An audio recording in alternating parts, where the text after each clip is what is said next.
শিক্ষা হলো সবচেয়ে শক্তিশালী অস্ত্র যা আপনি ঈশ্বরকে এটা বিশ্ব হবে ঈশ্বর হয়ে গিয়েছে বিশ্ব বিশ্বকে পরিবর্তন করতে ব্যবহার করতে পারেন যিনি বলেছেন নেলসন ম্যান্ডেলা। শিক্ষা হলো সবচেয়ে শক্তিশালী অস্ত্র যা আপনি বিশ্বকে পরিবর্তন করতে ব্যবহার করতে পারেন। গুড মর্নিং প্রিয় স্টুডেন্ট, আজকে আমরা ক্লাস 9-এর রায়মার্টিনের প্রশ্নবিচিত্রা ভৌতবিজ্ঞান নিয়ে শুরু করতে যাচ্ছি, যেখানে আমরা গতকাল চ্যাপ্টার ওয়াইজ আলোচনা করেছিলাম। আজকেও চ্যাপ্টার ওয়াইজ শুরু করতে যাচ্ছি। কেবলমাত্র দ্রবণ, অ্যাসিড ও ক্ষার এটাই রয়ে গিয়েছে। এটা আমরা করে আজকে আমরা সেকেন্ড ইউনিটের প্রশ্নবিচিত্রা পুরোটা কমপ্লিট করে ফেলব। যারা দেখোনি অবশ্যই তোমরা প্লে লিস্টে গিয়ে দেখতে পারো। আমরা নেক্সট আগামীকাল থেকে পারুলের টার্গেট প্রশ্ন সংকলন যে প্রশ্নবিচিত্রাটি রয়েছে আমরা সেটা নিয়ে আগামীকাল থেকে আলোচনা করব। আর যারা যুক্ত হতে চাও অবশ্যই যুক্ত হতে পারো। যাদের এই পারুলের প্রশ্নবিচিত্রা নেই তারাও যুক্ত করে অভ্যাস বা তোমরা প্র্যাকটিস করতে পারো। ওকে, তাহলে আমরা আর দেরি না করে ক্লাসের দিকে যাই। আর আজকে ক্লাসের মধ্যে যারা নতুন এসেছো তাদের জন্য রুটিনটা: ক্লাস 10-এর সোম বুধ শুক্র, 9-এর মঙ্গল বৃহস্পতি শনি, ঠিক সকাল 7টাতে কেবলমাত্র ভৌতবিজ্ঞান বিষয়ের ওপর একটা করে ক্লাস পেয়ে যাবে। আর ক্লাসে যে পিডিএফটা নিয়ে আলোচনা হয় সেটা তোমরা ঠিক এই ক্লাসের নিচে ডেসক্রিপশান বক্সে তোমরা একটা টেলিগ্রাম লিঙ্ক পাবে, ওখানে যুক্ত হয়ে গিয়েও ওখানে প্রতিনিয়ত ক্লাসের পিডিএফগুলো আপলোড করা হয়। ওকে, তাহলে আমরা আর দেরি করছি না, একেবারে প্রথম চ্যাপ্টার মানে যেই দুটো চ্যাপ্টার নিয়ে আলোচনা করতে যাচ্ছি তার মধ্যে দ্রবণ তোমরা জানোই অবশ্য। তো এমসিকিউ টাইপের কোশ্চেনগুলো অ্যান্সার করে দেওয়া থাকে, তাই এগুলো নিয়ে আর বিশেষ একটা আলোচনা করছি না। আমরা একেবারে লং কোশ্চেনের দিকে যাচ্ছি। তো সংক্ষিপ্ত উত্তর দাও। প্রথম কোশ্চেন বলেছে উদাহরণসহ কলয়েডীয় দ্রবণের বিস্তার মাধ্যম ও বিস্তৃত দশা পদগুলির অর্থ ব্যাখ্যা করো।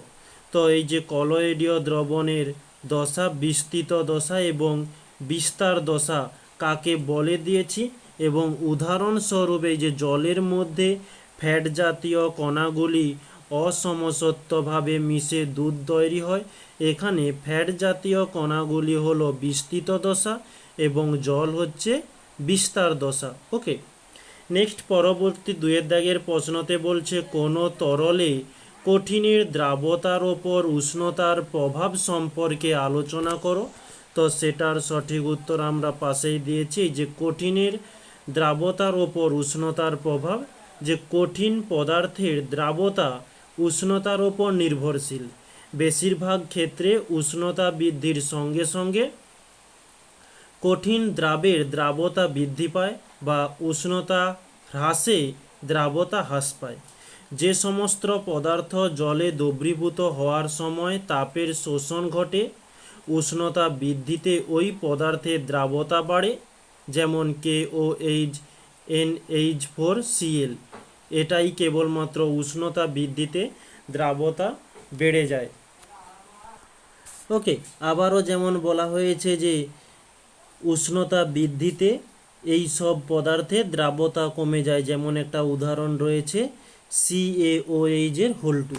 ওকে, নেক্সট পরবর্তী প্রশ্নতে যাচ্ছি। স্থির উষ্ণতায় কোনো তরলে গ্যাসের দ্রাবতার ওপর চাপের প্রভাব সংক্ষেপে আলোচনা করো। তো সংক্ষেপে বলেছে তরলে গ্যাসের দ্রাবতার ক্ষেত্রে চাপ বাড়লে দ্রাবতা বাড়ে এবং চাপ কমে গেলে দ্রাবতাও কমে যায়, মানে চাপের সঙ্গে দ্রাবতা ব্যস্তানুপাতিক সম্পর্ক, সমানুপাতিক সম্পর্ক। নেক্সট পরবর্তী প্রশ্ন 4-এ বলছে জলে NaCl এর আয়নগুলি দ্রবীভূত হওয়া ও একটি প্রোটিন অণুর দ্রবীভূত হওয়ার মধ্যে প্রধান পার্থক্য ব্যাখ্যা করো। পরবর্তী পেজে রয়েছে এই যে জলে NaCl এর আয়নগুলির দ্রবীভূত হওয়া এবং জলে প্রোটিন অণুর দ্রবীভূত হওয়া, এই দুজনের পার্থক্য রয়েছে। নেক্সট পরবর্তী প্রশ্ন, তো ম্যাথমেটিক্যাল কিছু প্রশ্ন রয়েছে। আমরা এখানে যে প্রশ্নটা নিয়ে আলোচনা করব, আমরা দুটো পদ্ধতিতে আলোচনা করব। একটা খুব সহজ পদ্ধতি আর একটা একটু জটিল পদ্ধতি, কিন্তু বেশি কঠিন নয়, বুঝতে পারলেই সম্ভব। ওকে,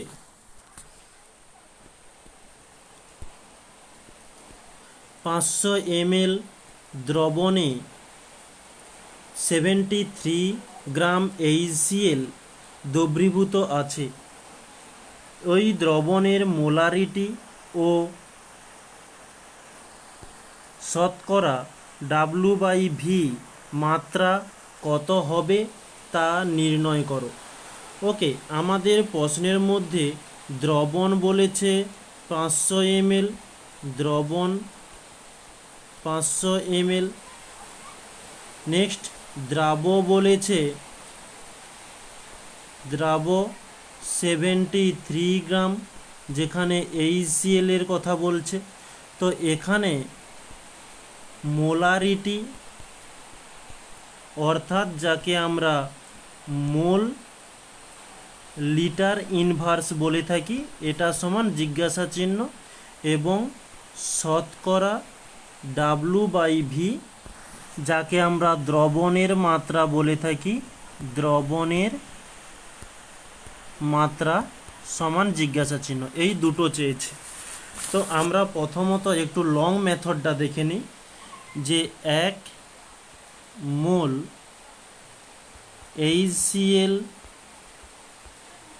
অণু সমান এইচের আণবিক ভর 1, ক্লোরিনের আণবিক ভর 35.5 সমান 36.5 এত গ্রাম HCl।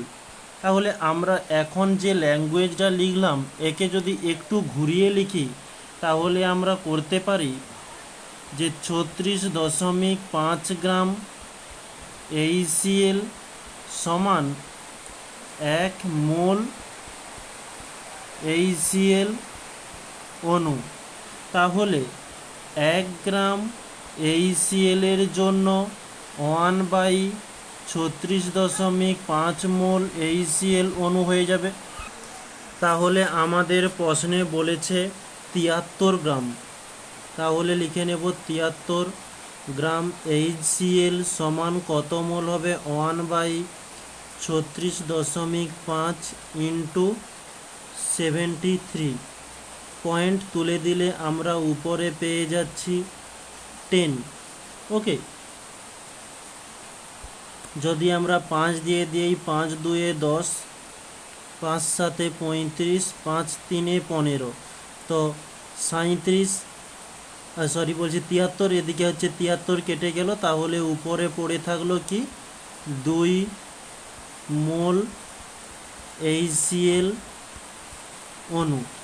ওকে, নেক্সট আমরা আমাদের প্রশ্নের মধ্যে বলে দেওয়া আছে যে 500 ml জলীয় দ্রবণে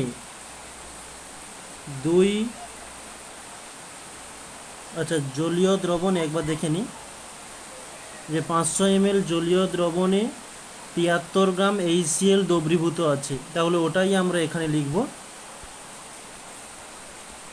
যে 73 গ্রাম HCl দ্রবীভূত আছে।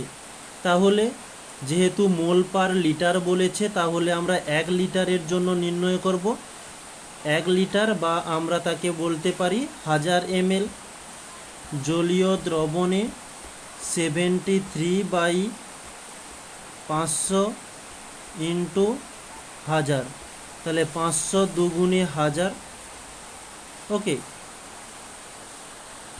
আচ্ছা, আমরা এখানে ছোট একটা মিস্টেক করে গেছি। এখানে 73 গ্রাম করেছি, কিন্তু আমরা এখানে তো নির্ণয় করে ফেলেছি যে 73 গ্রাম সমান 2 মোল। তাহলে আমরা এখানে 73 গ্রামের পরিবর্তে 2 মোল লিখব। ওকে, একবার কেটে দিই এটা।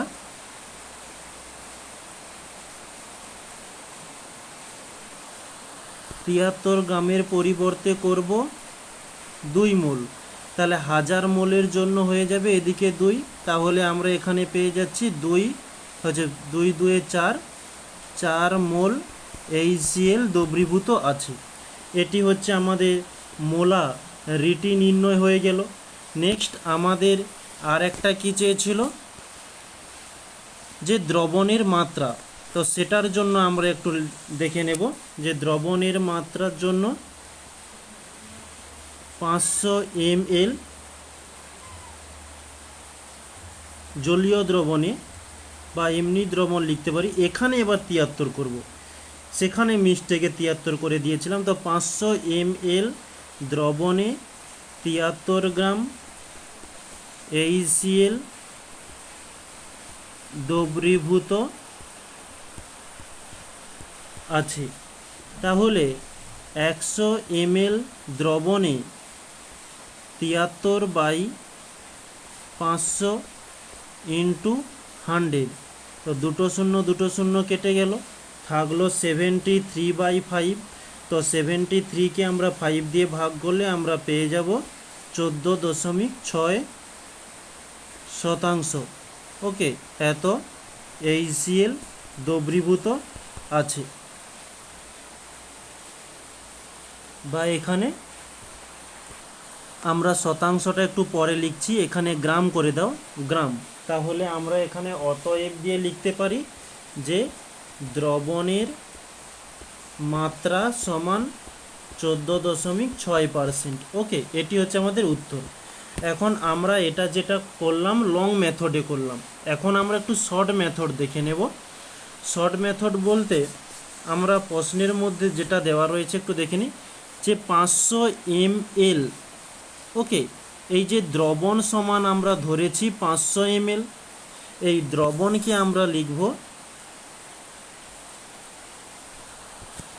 দ্রবণকে আমরা তাহলে লিখব যে ভি সমান 500, আর দ্রাব যেটা রয়েছে 73 গ্রাম, একে আমরা করে নেব ডাব্লু সমান 73 গ্রাম। ওকে, নেক্সট বলেছে HCl এর আণবিক ভর নির্ণয় করব, যাকে আমরা M দ্বারা চিহ্নিত করব। ওকে, তাহলে এই কটা যে লিখলাম এইগুলো আমরা সেখানে করে নিই। যে প্রশ্ন থেকে আমরা কি কি করেছি, যে ভি সমান 500 ml এবং ডাব্লু সমান করেছিলাম 73 গ্রাম এবং M সমান HCl আণবিক ভর, H এর 1 প্লাস Cl এর 35.5। তাহলে 35-এর সঙ্গে 1 যোগ করলে 36.5।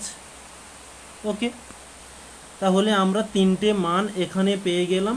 তো আমাদের নির্ণয় করতে হবে যে কি, মোলারিটি, যাকে আমরা মোল লিটার ইনভার্স বলি, সমান জিজ্ঞাসা চিহ্ন। আর একটা আমাদের নির্ণয় করতে হবে যে শতকরা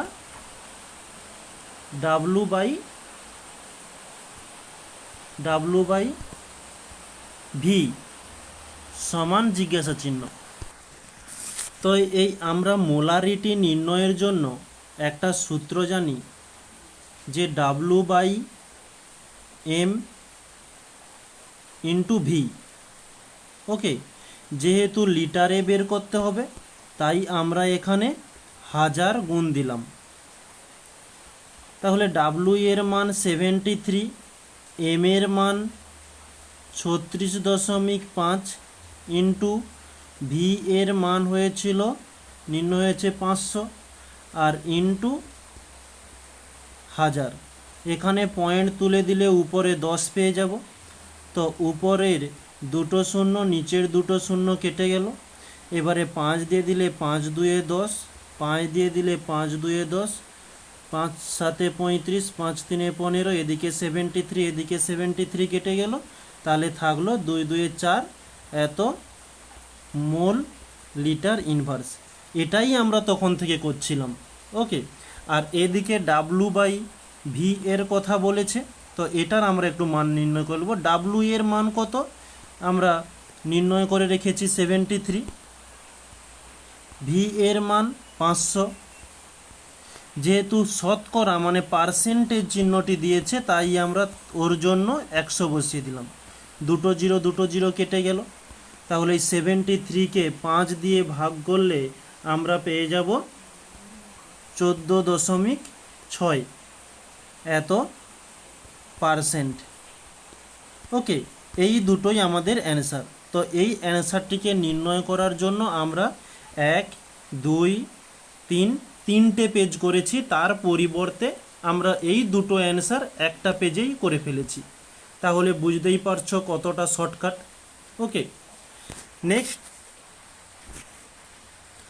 নেক্সট এখন পরবর্তী কোশ্চেনে চলে এলাম। এখানে কি বলছে একটু আমরা দেখে নেব। 20 ডিগ্রি সেলসিয়াস উষ্ণতায় 150 ml জলে একটি দ্রাবের 30 গ্রাম দ্রবীভূত হলে সম্পৃক্ত দ্রবণ উৎপন্ন হয়, ওই উষ্ণতায় দ্রাব্যতা নির্ণয় করো। তো আমাদেরকে উষ্ণতা বলে দিয়েছে এবং আমাদের উষ্ণতার কোনো প্রয়োজন নেই দ্রাব্যতায়, তবু আমি লিখে নিচ্ছি টি সমান 20 ডিগ্রি সেলসিয়াস। 150 ml জলে একটি দ্রাবক, মানে এটা হচ্ছে দ্রাবক বলেছে, দ্রাবক 150 ml, একটি দ্রাবের 30 গ্রাম, তাহলে দ্রাব বলেছে 30 গ্রাম। তো দ্রাব্যতা নির্ণয় করতে বলছে, দ্রাব্যতা সমান জিজ্ঞাসা চিহ্ন। তো আমরা দ্রাব্যতার সমীকরণ কি জানি, যে দ্রাব্যতা সমান গ্রামে প্রকাশিত দ্রাবের ভর,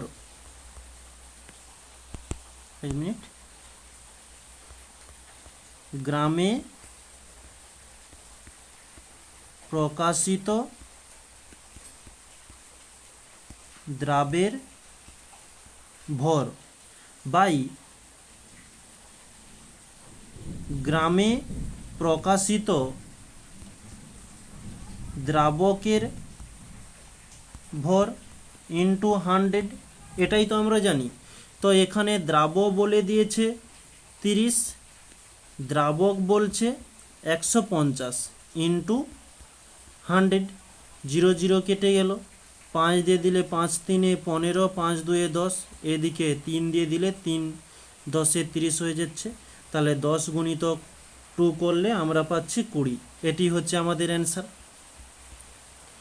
নেক্সট বলছে দ্রাবটি জলে দ্রবীভূত হলে তাপ শোষিত হয়, উষ্ণতা বৃদ্ধিতে পদার্থটির দ্রাব্যতা কি পরিবর্তন হবে।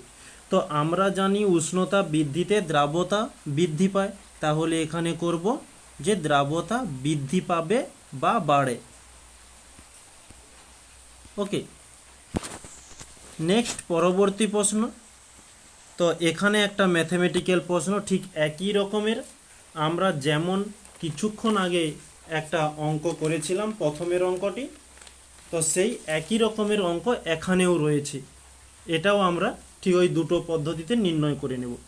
তো প্রথমে একটু লং মেথডটা দেখে নেব। আচ্ছা সরি, একটু ইন্টারনেট কানেকশান এর জন্য একটু ক্লাসটা অফ হয়ে গিয়েছিল, তো কোথায় ক্লাসটা বন্ধ হয়েছে ঠিক বুঝতে পারছি না, তাই একটু প্রথম থেকে একবার বলে দিই। তো আমাদের প্রশ্নের মধ্যে দ্রবণ সমান বলেছে 400 ml, দ্রাব সমান বলেছে 12 গ্রাম, NaOH এবং মোলারিটি মানে মোল লিটার ইনভার্স এবং শতকরা W/V যাকে আমরা দ্রবণের মাত্রা বলি, এই দুটো আমাদের চেয়েছে। তো এই মোলারিটিটা আমরা প্রথমত নির্ণয় করে নেব যে 1 মোল NaOH অণু, এই N এর জন্য 23, O এর জন্য 16, H এর জন্য 1, তিনটে যোগ করে আমরা পেয়েছি 40 গ্রাম NaOH। তো এই ভাষাটিকে আমরা যদি একটু রিপিট করে লিখে নেই, তাহলে আমরা লিখতে পারি 40 গ্রাম NaOH সমান 1 মোল NaOH। তাহলে 1 গ্রামের জন্য 1/40 মোল NaOH। তাহলে আমাদের 12 গ্রামের জন্য নির্ণয় করতে হবে। তাহলে 12 গ্রামের জন্য নির্ণয় করেছি 0.3 মোল NaOH। ওকে, এখন আমরা নতুন পেজে একটু নির্ণয় করে নেব যে 400 ml জলীয় দ্রবণে 400 ml জলীয় দ্রবণে প্রশ্নের মধ্যে বলেছে 400 ml জলীয় দ্রবণে 12 গ্রাম NaOH দ্রবীভূত আছে। তাহলে এই 12 গ্রাম NaOH সমান আমরা কত নির্ণয় করেছিলাম? এই যে 12 গ্রাম NaOH সমান 0.3 মোল।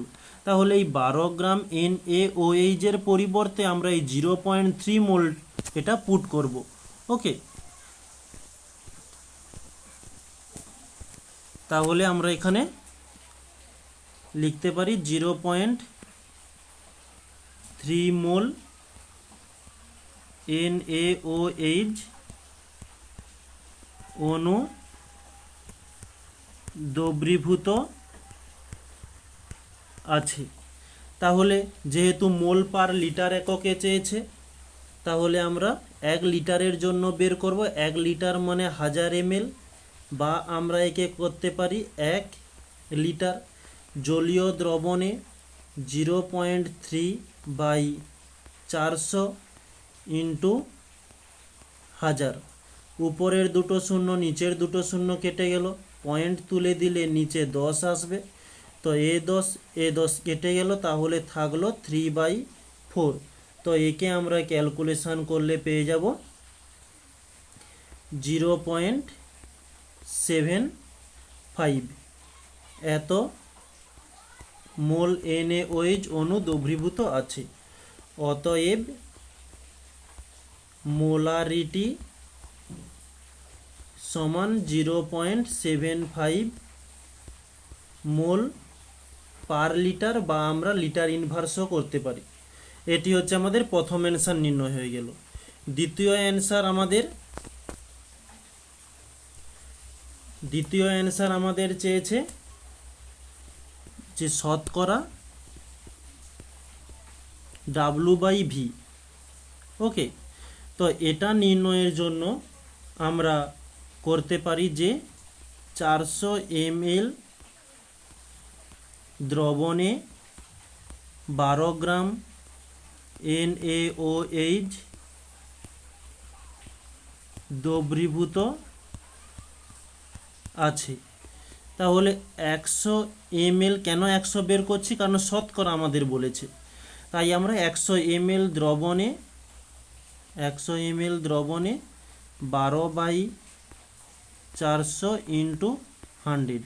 দুটো জিরো কেটে গেল, 4 দিয়ে দিলে 4 3 12, তাহলে আমরা পাচ্ছি 3 গ্রাম NaOH দ্রবীভূত আছে। তাহলে আমরা করতে পারি, অতএব আমরা এই শতকরা W/V কে আমরা কি লিখতে পারি? দ্রবণের মাত্রা ব্র্যাকেটে আমরা লিখে দিচ্ছি পার্সেন্টেজ W/V সমান 3%। এটি হচ্ছে আমাদের অ্যান্সার। এখন আমরা এটা হচ্ছে প্রথম পদ্ধতিতে ফলো করলাম। এখন দ্বিতীয় কিছু নতুন পদ্ধতিতে আমরা আরও একবার দেখে নেব। আমরা প্রথমত প্রশ্নের মধ্যে যা রয়েছে সেটা আমরা এই পর্যন্ত তুলে নিয়েছি। ওকে, এরই মধ্যে একটা ছোট্ট ক্যালকুলেশন করে নিই। এই দ্রবণ যেটা রয়েছে, দ্রবণকে আমরা ভি দ্বারা চিহ্নিত করতে পারি। তাহলে ভি সমান হয়ে যাচ্ছে 100 ml। এই দ্রাবকের সমান 12 গ্রাম, দ্রাবকে আমরা এম দ্বারা চিহ্নিত করতে পারি, ক্যাপিটাল এম, বা এম নয়, এটা হচ্ছে যেহেতু ওজন দেওয়া রয়েছে তাই আমরা ডাব্লু বলি, যে ডাব্লু সমান 12 গ্রাম। ওকে, এই যে NaOH এর একটা মোলার ভর নির্ণয় করেছিলাম, এই যে যেটা 40 গ্রাম বেরিয়েছে, এটাকে আমরা এম দ্বারা নির্ণয় করছি। ওকে, এখন এই যে তিনটি মান নির্ণয় করলাম, এটা আমরা নতুন পেজে একটু দেখে নেব। তাহলে আমরা এখানে করব যে ডাব্লু সমান 12 গ্রাম, এম সমান আমাদের হয়েছিল কি NaOH এর মোলার ভর, Na এর হচ্ছে 23 প্লাস ও এর জন্য 16, এইচ এর জন্য 1, তাহলে এটা করলে আমরা পাবো 40। ওকে, এত গ্রাম। এবং ভি সমান পেয়েছিলাম 400 ml। আমাদের নির্ণয় করতে হবে মোলারিটি, যাকে আমরা মোল লিটার ইনভার্স বলে থাকি, সমান জিজ্ঞাসা চিহ্ন। আর একটা হচ্ছে দ্রবণের মাত্রা, যাকে আমরা শতকরা W/V দ্বারা চিহ্নিত করি, সমান জিজ্ঞাসা চিহ্ন। এখন এই মোলারিটি আমরা একটা সমীকরণ জানি, যে মোলারিটি সমান W/mv। আর যেহেতু লিটার এককে নির্ণয় করতে হবে, তাই আমরা ইনটু 1000 করলাম, কারণ 1000 ml সমান 1 লিটার। ডাব্লু এর মান কত? 12 গ্রাম। এম এর মান কত? 40 গ্রাম। ভি এর মান কত? 400 ml ইন্টু 1000। তো উপরের 3টে শূন্য, নিচের 3টে শূন্য কেটে গেল, 4 দিয়ে দিলে 4 3 12, তাহলে আমরা পাচ্ছি 3/4 সমান 0.75 মোল লিটার ইনভার্স। এই হয়ে গেল আমাদের প্রথম অ্যান্সার। খুব শর্ট পদ্ধতি, খুব শর্ট। তারপরে হচ্ছে দ্রবণের মাত্রা শতকরা W/V, এর মানটা আমরা কীভাবে নির্ণয় করব? W/V সমান মুখে মুখে অ্যান্সার হয়ে যাবে এই পদ্ধতিতে। W এর মান 12/V এর মান 400। আর যেহেতু শতকরা হিসাবে নির্ণয় করতে বলেছে, তাই আমরা 100 গুণ করব। তো 2 শূন্য 2 শূন্য কেটে গেল, 4 3 12, তাহলে আমরা পেয়ে যাচ্ছি 3%। এই হচ্ছে আমাদের দুটো পদ্ধতি, একটা শর্ট পদ্ধতি, একটা লং পদ্ধতি। তো তোমরা যতটা সম্ভব শর্ট পদ্ধতিটা ফলো করতে পারো, পরীক্ষাতে টাইম বাঁচবে। তাছাড়া তোমাদের ইচ্ছা, দুটো খুব সুন্দরভাবে বুঝিয়েছি, তোমাদের যেটা বুঝতে সুবিধা হয়েছে তোমরা সেভাবেই করতে পারো। ওকে, এটাই তাহলে আমাদের সলিউশন হয়ে গেল। নেক্সট এখন পরবর্তী কোশ্চেনে চলে আসছি। 500 ml দ্রবণে 34.2 গ্রাম সুক্রোজ, যার আণবিক ভর বলেছে 342, দ্রবীভূত করা হলো। দ্রবণের গাঢ়ত্ব মোলার পার লিটার ও গ্রাম পার লিটার এককে নির্ণয় করো। তো আমাদের প্রশ্নের মধ্যে দ্রবণ সমান বলেছে 500 ml এবং দ্রাব সমান বলেছে 34.2 গ্রাম সুক্রোজ। ওকে, যার আণবিক ভর সমান 342। এখানে আমাদের মোল পার লিটার সমান জিজ্ঞাসা চিহ্ন, গ্রাম পার লিটার সমান জিজ্ঞাসা চিহ্ন। তো আমরা প্রথমত মোল পার লিটারের জন্য একটু দেখে নেব। তো এই মোল পার লিটারকে নির্ণয় করার জন্য আমরা দুটো পদ্ধতি ফলো করব। তার মধ্যে প্রথম পদ্ধতিটি W/mv ইন্টু 1000। এখানে W কি?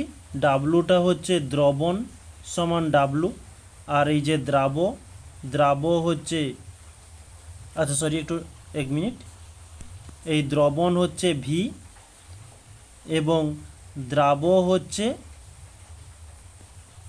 W। ওকে, এবং এই যে আণবিক ভর এটা হচ্ছে M। তাহলে আমরা তিনটের মান পেয়ে গেলাম। তাহলে W এর মান রয়েছে 34.2 বাই M এর মান রয়েছে 342 গুণিতক ভি এর মান রয়েছে 500 ইন্টু 1000, তাহলে 500 দুগুণে 1000, এখানে পয়েন্ট উঠে গেলে নিচে 10 আসবে। 342 কেটে গেল, 2 একে 2, 2 পাঁচে 10, তাহলে আমরা পেয়ে যাচ্ছি 1/5। একে আমরা করতে পারি যে 0.2 আর মোল পার লিটার ইনভার্স। এই হয়ে গেল আমাদের মোল পার লিটারের মান নির্ণয়। তো এটাকে আমরা আর একটা পদ্ধতিতে দেখিয়ে দিচ্ছি। সেই পদ্ধতিটি আমরা এখানে লিখতে পারি যে আমরা এখানে লিখে দিই যে সেকেন্ড পদ্ধতি। ওকে, তাহলে 1 মোল সুক্রোজ অণু সমান 342 গ্রাম সুক্রোজ, এটা আমাদের প্রশ্নে দেওয়া রয়েছে। তো এই ব্যাপারটিকে আমরা যদি ঘুরিয়ে লিখি তাহলে পাবো যে অর্থাৎ 342 গ্রাম সুক্রোজ সমান 1 মোল সুক্রোজ। তাহলে 1 গ্রাম সুক্রোজ সমান 1/342 মোল সুক্রোজ। তো আমাদের প্রশ্নের মধ্যে বলেছে 34.2 গ্রাম সুক্রোজ সমান কত? 1/342 গুণিতক 34.2, পয়েন্ট তুলে দিলে নিচে 10 আসবে। 342 কেটে গেল, থাকলো 1/10 সমান 0.1 মোল সুক্রোজ। ওকে, নেক্সট আমরা এখানে করতে পারি যে যেহেতু 500 ml দেওয়া রয়েছে, 500 ml জলীয় দ্রবণে 34.2 মোল, আচ্ছা এখানে 34.2 মোল নয়, এখানে হচ্ছে আমরা নির্ণয় করেছিলাম কি 0.1 মোল, 0.1 মোল সুক্রোজ অণু দ্রবীভূত আছে। তাহলে 1 লিটারের জন্য নির্ণয় করতে হবে 1 লিটার, বা আমরা একে কি বলি যে 1000 ml জলীয় দ্রবণ সমান 0.1/500 ইন্টু 1000, তাহলে 500 দুগুণে 1000, পয়েন্ট উঠে গেলে নিচে 10, তাহলে আমরা পেয়ে গেলাম 0.2 মোল সুক্রোজ অণু দ্রবীভূত আছে। এটা হচ্ছে আমাদের প্রথম অ্যান্সার। তো আমরা প্রথম পদ্ধতিতেও 0.2 নির্ণয় করেছি, এখানেও আমরা এই 0.2 মোল পেয়ে গিয়েছি। এখন এরই সঙ্গে আরও একটা প্রশ্নের উত্তর চেয়েছিল যে গ্রাম পার লিটার সমান জিজ্ঞাসা চিহ্ন, এটা একটু আমরা দেখে নেব।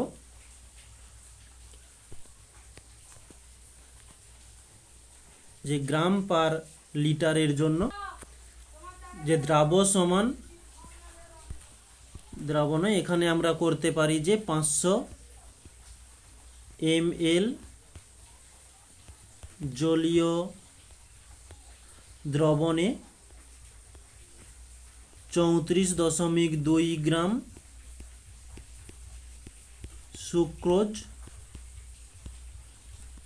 দ্রবীভূত আছে।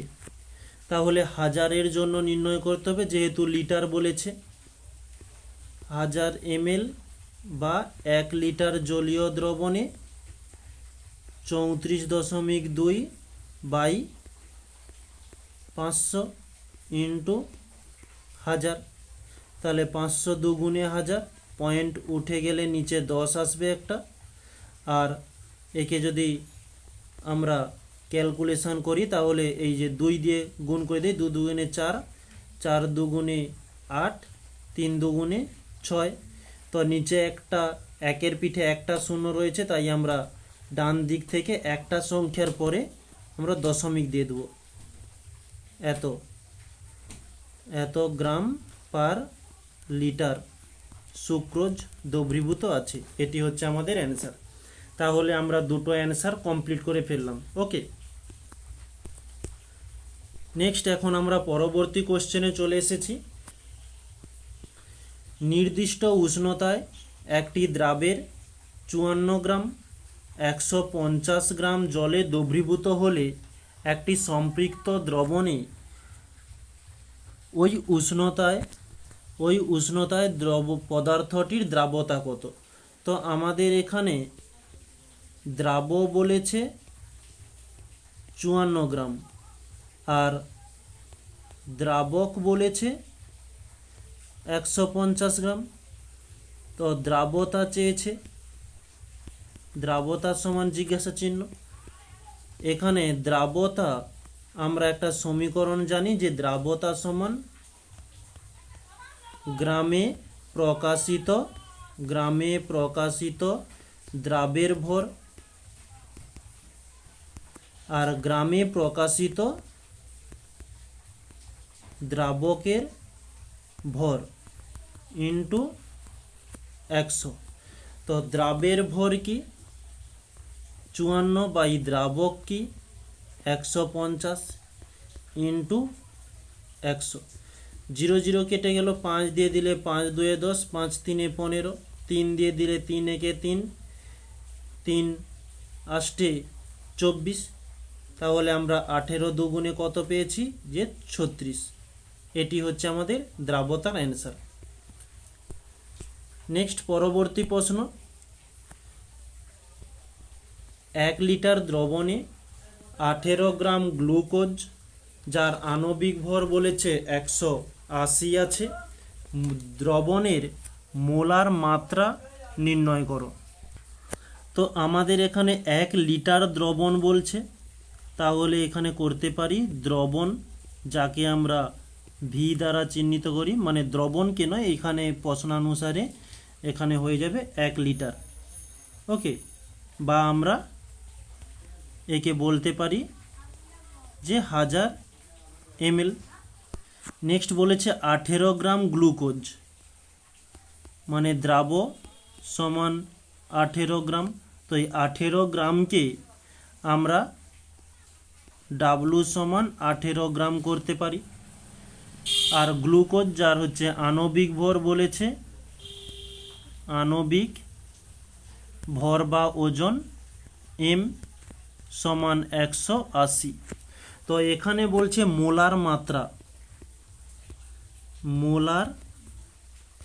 মাত্রা, যাকে আমরা মোল পার লিটার বলি, বা একে আমরা মোলারিটিও বলে থাকি।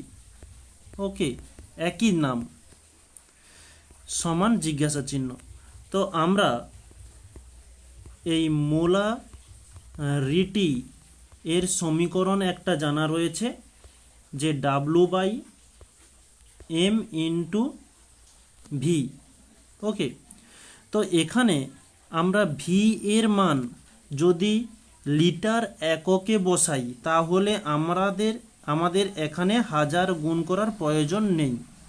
যদি আমরা ভি এর মানকে এই ml এককে বসাই তাহলে আমাদের 1000 বসাতে হবে।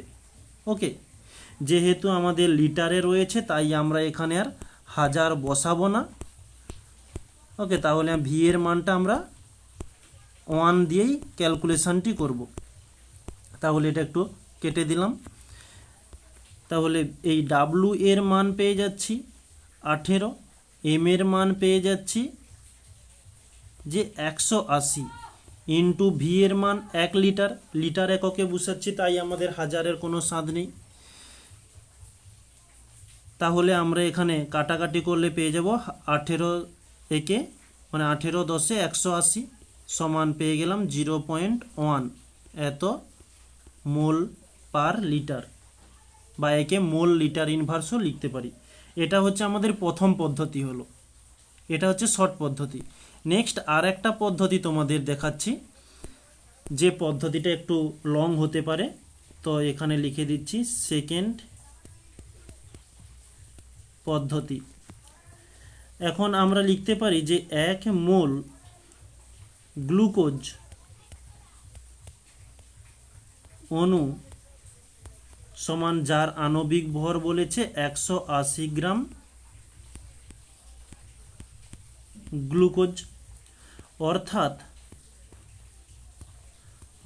আমরা এই বাক্যটাকেই ঘুরিয়ে লিখছি আবার, 180 গ্রাম গ্লুকোজ সমান 1 মোল গ্লুকোজ অণু। তাহলে 1 গ্রাম গ্লুকোজ সমান কত হবে? 1/180 মোল গ্লুকোজ অণু। তাহলে আমরা আমাদের প্রশ্নে বলেছে 18 গ্রামের জন্য, এই যে 18 গ্রাম, তাহলে আমরা 18 গ্রামের জন্য নির্ণয় করব 18 গ্রাম গ্লুকোজ সমান 100 মানে 1/180 ইন্টু 18। তো 18 একে 18 শূন্য চলে এলো, তাহলে আমরা পেলাম 0.1 এত মোল গ্লুকোজ অণু। এখন নেক্সট পেজে আমরা লিখতে পারি যে প্রশ্নের মধ্যে বলেই দিয়েছে 1 লিটার, যে 1 লিটার জলীয় দ্রবণে, এই যে 1 লিটার দ্রবণে 18 গ্রাম গ্লুকোজ আছে। আর এই 18 গ্রাম গ্লুকোজ সমান কি, আমরা কি নির্ণয় করেছিলাম এখানে, এই যে 18 গ্রাম গ্লুকোজ সমান 0.1 মোল। তাহলে আমরা এখানে এই 18 গ্রাম গ্লুকোজের পরিবর্তে 0.1 মোল লিখব, আর কিছুই নয়। এটা একটু ব্যাগ মেরে দিই। তাহলে এখানে করব 0.1 মোল গ্লুকোজ দ্রবীভূত আছে। অতএব আমাদের কোন এককে চেয়েছিল বা কি নামটি দেওয়া ছিল, যে মোলার মাত্রা। তাহলে আমরা এখানে লিখতে পারি যে দ্রবণের মোলার মাত্রা, দ্রবণের মোলার মাত্রা তাহলে কি হয়ে যাবে, 0.1 মোল পার লিটার, বা আমরা লিখতে পারি 0.1 মোল লিটার ইনভার্স। ওকে, এই হচ্ছে আমাদের অ্যান্সার। নেক্সট পরবর্তী আমরা দ্রবণটা কমপ্লিট করে ফেলেছি, এরপরে অ্যাসিডের দিকে যাচ্ছি। তো অ্যাসিডের জন্য যেসব সামনে শর্ট কোশ্চেনগুলো রয়েছে তার তো অ্যান্সার দেওয়াই রয়েছে, তোমরা দেখে নেবে। তো আমরা একবার লং কোশ্চেনের দিকে যাচ্ছি। তো প্রথমত কোশ্চেন বলছে গাঢ় NaOH দ্রবণকে জিঙ্ক চূর্ণ সহ ফোটালে যা ঘটে তার সমিত সমীকরণ উল্লেখ করো। তো আমরা এখানে কি কি ঘটে সেটা লিখে রেখেছি, যে সোডিয়াম জিঙ্ক লবণ এবং হাইড্রোজেন ঘটে মানে পাওয়া যায়, আর তার বিক্রিয়াটি নিচে দেওয়া রয়েছে। নেক্সট পরবর্তী প্রশ্নতে বলছে লঘু HCl ও লঘু H2SO4 এর পার্থক্য নির্ণয়ে পর্যবেক্ষণ ও সমীকরণ সহ যে কোনো একটি বিক্রিয়ার উল্লেখ করো। এই যে HCl এবং H2SO4, যাকে আমরা বিকারক হিসাবে জিঙ্ক ব্যবহার করেছি, তো এখানে জিঙ্কের বিকারক কোনো বলেনি, বলেছে পর্যবেক্ষণ এবং সমীকরণ। তো পর্যবেক্ষণ রয়েছে জিঙ্ক ক্লোরাইড লবণ এবং হাইড্রোজেন পাওয়া যায়, এদিকে জিঙ্ক সালফেট লবণ এবং হাইড্রোজেন পাওয়া যায়, এবং বিক্রিয়াটাও নিচে দেওয়া রয়েছে, দেখে নিও। নেক্সট পরবর্তী প্রশ্ন, যে লঘু হাইড্রোক্লোরিক অ্যাসিড ও লঘু সালফিউরিক অ্যাসিড আছে। একটি রাসায়নিক পরীক্ষায় এই দুটি দ্রবণের পার্থক্য নির্ণয় করতে কি বিকারক ব্যবহার করবে? সংশ্লিষ্ট ভৌত পরিবর্তনটির উল্লেখ করো। তো সামনে যে কোশ্চেনটি করেছি একই ব্যাপার, একই জিনিস, শুধু কোশ্চেনটাকে একটু ঘুরিয়ে বলেছে। ওকে, আমরা তো মাংস রান্না করব, কিন্তু বিভিন্ন মানুষ বিভিন্ন টপিকে রান্না করে, ঠিক এখানেও ঠিক সেই রকমই ব্যাপারটা একই, মাংস রান্না করতে হবে, কিন্তু দুজন দুটো প্রশ্নের মাধ্যমে দুটো পদ্ধতি একটু আলাদা বলেছে। ওকে, কিন্তু জিনিসটা একই। তো এখানে কি বিকারক ব্যবহার করবে? বিকারক হিসাবে আমরা সামনের প্রশ্নটায় দেখেছিলাম জিঙ্ক, তো এখানে বিকারক হিসাবে AgNO3 এবং এদিকে বেরিয়াম ক্লোরাইড ব্যবহার করেছে, এবং বলছে ভৌত পরিবর্তনটি উল্লেখ করো। তো ভৌত পরিবর্তন কিভাবে পরিবর্তন হবে তার বিক্রিয়া সহকারে দেওয়া রয়েছে। ওকে, নেক্সট পরবর্তী প্রশ্ন, বাতাসে SO2 গ্যাসের প্রধান উৎসগুলি কি কি? যে যানবাহনের ধোঁয়া, ভারী ধাতুর শিল্পোৎপাদন এবং পেট্রোলিয়াম পরিশোধন প্রভৃতিতে কলকারখানার চুল্লি থেকে SO2 গ্যাস পাওয়া যায়। পরবর্তী প্রশ্নের দিকে যাচ্ছি, ঠিক একই প্রশ্ন আমরা আগের যে দুটো করেছি, ঠিক এখানেও সেই জিনিসই দেওয়া রয়েছে, যে দুটি পাত্রে HCl ও লঘু H2SO4 এর জলীয় দ্রবণ আছে, রাসায়নিক পরীক্ষার সাহায্যে এদের কিভাবে শনাক্ত করবে? পর্যবেক্ষণ ও বিক্রিয়ার সমীকরণ সহ লেখো। ঠিক একই জিনিস, এই যে জিঙ্ক যোগ করলে জিঙ্ক ক্লোরাইড লবণ ও হাইড্রোজেন উৎপন্ন হয়, এবং তা সেখানেই আমরা জানতে পারি যে ওটা HCl গ্যাস, গ্যাস বলছি, HCl অ্যাসিড মানে হাইড্রোক্লোরিক অ্যাসিড, এবং দ্বিতীয়টার জন্য H2SO4 যেখান থেকে জিঙ্ক সালফেট লবণ ও হাইড্রোজেন উৎপন্ন হবে, তার বিক্রিয়াটাও নিচে সুন্দরভাবে দেওয়া হয়েছে। নেক্সট পরবর্তী প্রশ্ন বলছে জিঙ্ক ও সোডিয়াম হাইড্রোক্সাইডের গাঢ় জলীয় দ্রবণ একত্রে উত্তপ্ত করা হলে যা ঘটে তা বিক্রিয়ার সমীকরণ সহ লেখো। এই যে এখানে দেওয়া রয়েছে জিঙ্ক মানে Zn, যাকে আমরা দস্তাও বলে থাকি, গাঢ় কাস্টিক সোডার সঙ্গে উত্তপ্ত করলে সোডিয়াম জিঙ্কেট এবং হাইড্রোজেন গ্যাস উৎপন্ন হয়, যার বিক্রিয়াটাও তুলে ধরা রয়েছে। ওকে, তাহলে আজকে আমাদের টপিকের মধ্যে যা কিছু বিষয় ছিল সব কিছু আমরা কমপ্লিট করলাম। তো এর মধ্যে যে ম্যাথমেটিক্যাল প্রবলেমগুলো ছিল, যদি তোমাদের কিছু সমস্যা থাকে অবশ্যই কমেন্টে, না হলে টেলিগ্রাম গ্রুপে জানাতে ভুলবে না। আর আমরা আজকেই রায় মার্টিনের শেষ ক্লাস করলাম। আমরা আগামীকাল থেকে একটা নতুন প্রশ্নবিচিত্রা, যার নাম এই পারুল, এই প্রশ্নবিচিত্রা নিয়ে আমরা আগামীকাল থেকে ক্লাস শুরু করতে যাচ্ছি। ওকে, তাহলে সবাইকে এই বলে থ্যাংক ইউ বলে আজকের ক্লাসটি এখানেই রাখছি।